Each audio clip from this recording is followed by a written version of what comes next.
Hello, it's time for coffee time again. I love to collect mugs, and today I am using one from the Abraham Lincoln Museum, and it has a quote from him on it. It says, "Leave nothing for tomorrow, which can be done today." And I love that saying, but I don't know that I completely believe it. You see, as a young teenage girl, I set a goal for myself, and it was very similar to the saying on this mug, and it was that I had to accomplish at least one measurable thing every day. And it got to the point as I got into college, I purchased a journal. And it wasn't just for putting my thoughts and my feelings into. No. This journal was special. Every day I would write the date and I would write what I had accomplished that day. And my push, my mantra was, I did not go to bed until I accomplished something. It could be just cleaning the dishes. It could be just making my bed for that day. But usually if I would just set the goal that I'm going to accomplish at least one thing every day, it was amazing how it would start me on the path of getting other things done. And at the end of the day, I was writing sometimes 2 or 3 things, one big thing or 5 small things. And it would feel so good to say, I did not waste 24 hours of my life. I made them count. Fast forward to 2 years ago. And as you know, we embarked on a crazy move across the United States. Now, some of you know from former videos, we drove here in box trucks through a winter blizzard, an ice storm. In fact, instead of driving about 14 hours, across the United States, we had to actually go up around an ice storm and come back down. It was absolutely insane. What was even crazier is once we arrived, the pictures of the home we had purchased were a little deceiving. And we found ourselves in our second pastorate, and in a home that had to be largely gutted and completely remodeled the first 2 years we lived here. So not only are we getting used to a completely different part of the country, different stores, relearning how to get to different locations, we're adjusting family schedules, we're dealing with the kids' school and their extracurricular activities and a brand new church, and we're getting to know the families there, and we're dealing with a house that needs the boiler redone, and the AC's not working right, and walls are having to be taken out. It was crazy. And there were days that, yes, I accomplished things, but there was so much more that had to be done.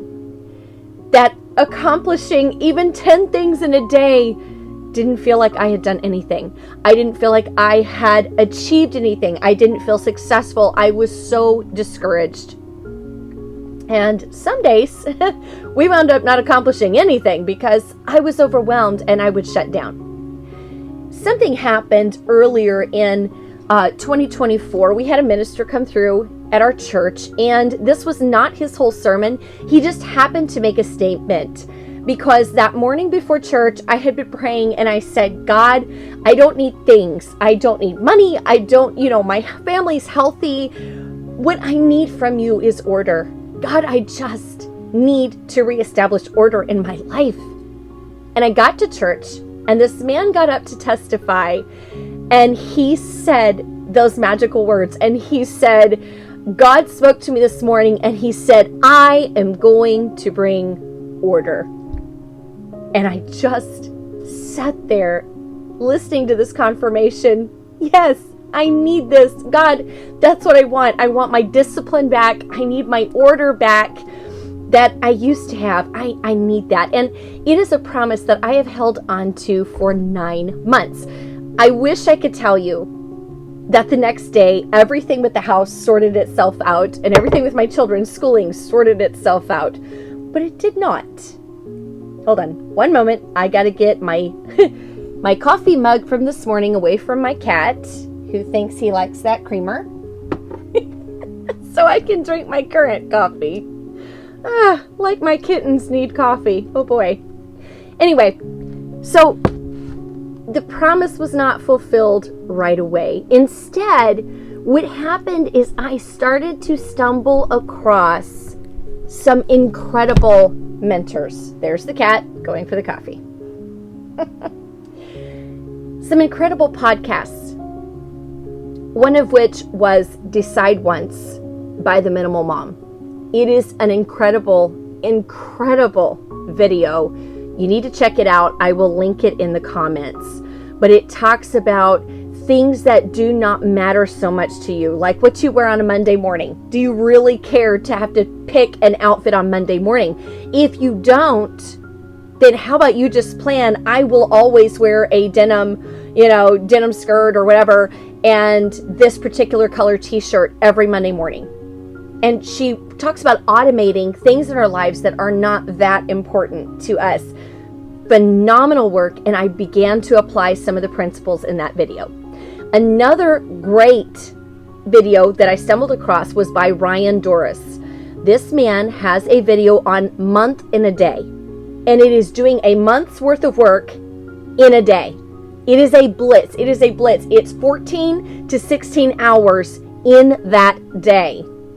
But what you do is the day prior, you prep for that day. You get rid of any friction, any issues that could pop up. You let people know, hey, I will be out of pocket on this day. I am blitzing.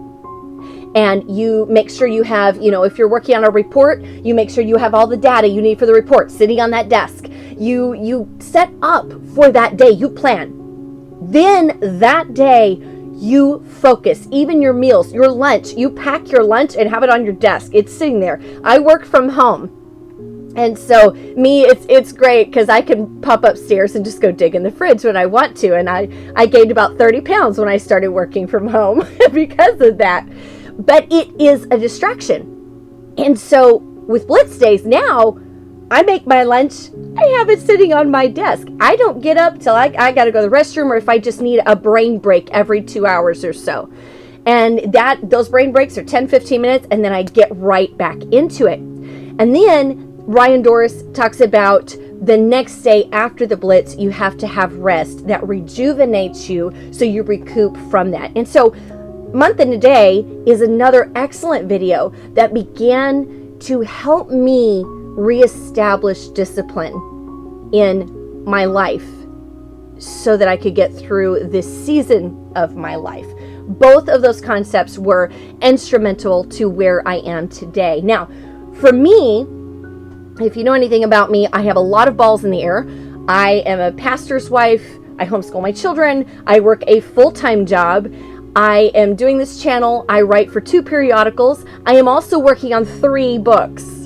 And I am in the process of publishing one of those. And so there's a lot going on in my life. And none of those things do I want to let go of. They're all very important to me. And so what I have had to do is work out a solution that worked for me. And what that was work blocks. Work blocks. They're work blocks by day. Now, as I said, I work a full-time job. So each day of the week, Monday through Friday, I have an obligation to my employer to put in my 8 hours, to put in what they are paying me for. They give me my obligations. I have responsibility over certain things. And for them to pay me, for us to have a good working relationship, I can't let them down. But that leaves 16 hours left in each day. Now, some of that I'm sleeping, some of it I'm spending time with my family, some of it I am cooking dinner, some of it I'm getting dressed and brushing my teeth. But let me tell you, if you will begin to look at your days, it's amazing how many hours we fritter away on Facebook, on YouTube, on, random phone calls, or if our home is disorganized, we fritter away that time trying to find things. So I seized on this and I thought, you know what?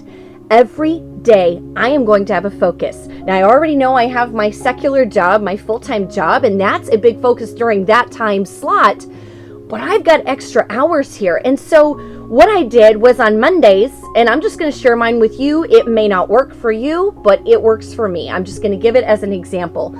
On Mondays, I focus on my home, on laundry, on grocery shopping, on meal planning. That is, I am mama, I am wifey, I am homekeeper, housekeeper. I am taking care of my home. And the goal that day is I blitz on my house that day because I want to make it serve my family. I want my house to serve my family for the week from that day. And I focus on that. On Tuesdays, I am trying to start a new business through this channel, through a blog that I'm starting up, and I've already got a number of things I'm going to be selling in my store. It's just I'm trying to learn some new skills. I'm having to learn some new software. I'm having to really get my ducks in a row. And so these are the things that are coming. Hey, if you're here watching this video, you are watching it in the making, and it's going to happen. So Tuesdays, once I'm done with my obligations for my regular job, Tuesdays, I blitz on my business. And I gotta say, it has been tough. We had to upgrade our internet service because I was doing so much on that.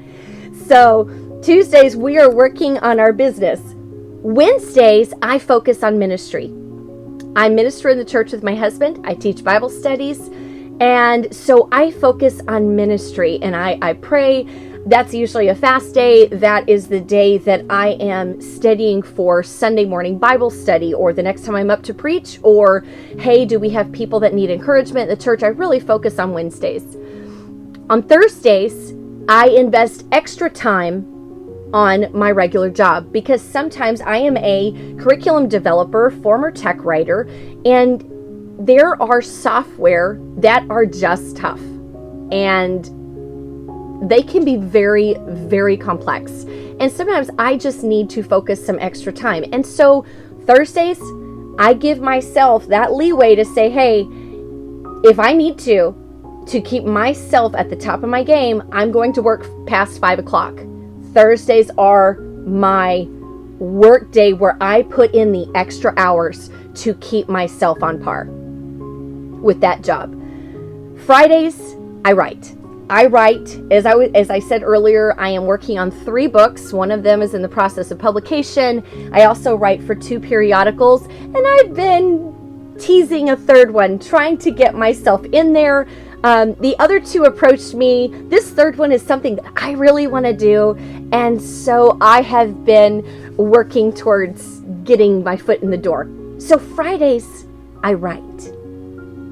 Saturdays, though, that's my day of rest. And let me tell you, the 2 years that I have been here, even before that, because I am so goal-oriented, and I am activity-oriented, task-oriented, a lot of times in my past, on Saturdays or even in the late evenings, when it's time to shut it all off, I will stress. And as Mel Robbins has said on her podcast, I will make myself wrong. I will pick myself to pieces. And for the longest time, I would stress and stress because I didn't feel I had a right to rest. If there was anything left on my to-do list, I didn't feel like I had a right to enjoy that evening, or to enjoy a Saturday off, or to go garage selling, or to just sit there and drink my coffee on the porch. However, in life, there will always be things on your to-do list. Am I right? You can't do it all in a day. This is not grade school where the teacher says, here's your papers for the day, here's your worksheets, and you go home and do your homework, and once it's done, you're free for the day. No. As adults, we see the bigger picture. As adults, we may look, for instance, at this new business.